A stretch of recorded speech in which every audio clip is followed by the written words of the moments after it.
Climate change is one of the most talked about topics of our time.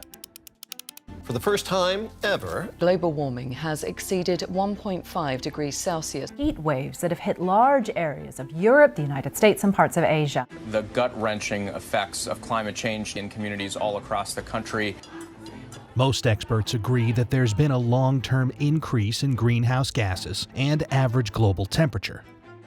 But how much does it matter? And how much of it is caused by humans? Is this something that can be managed? Will climate change threaten our very existence? Many prominent voices fear the worst. Here we are talking about what is potentially the greatest threat that we face as a civilization, and that's not just me, that's not just scientists, that's our national security community telling us that this is an existential threat. Humanity is on thin ice, and that ice is melting fast.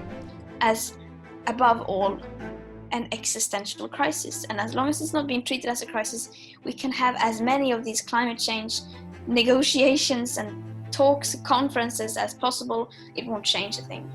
The urgency of this moment is clear.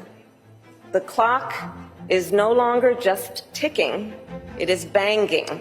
Others argue that while concern for our climate is justified, it's not really an existential threat.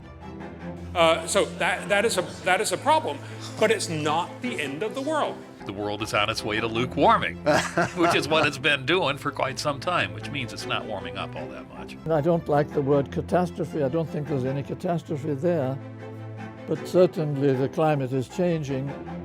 Meanwhile, some are more skeptical and feel that overblown fear of climate change stops us from maximizing the use of our natural resources, blocking growth and prosperity.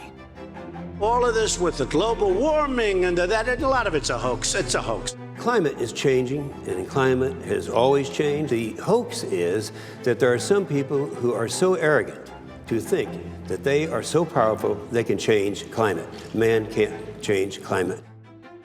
What do you think? Is climate change the most pressing issue facing humanity today? Or is this merely a tempest in a teapot?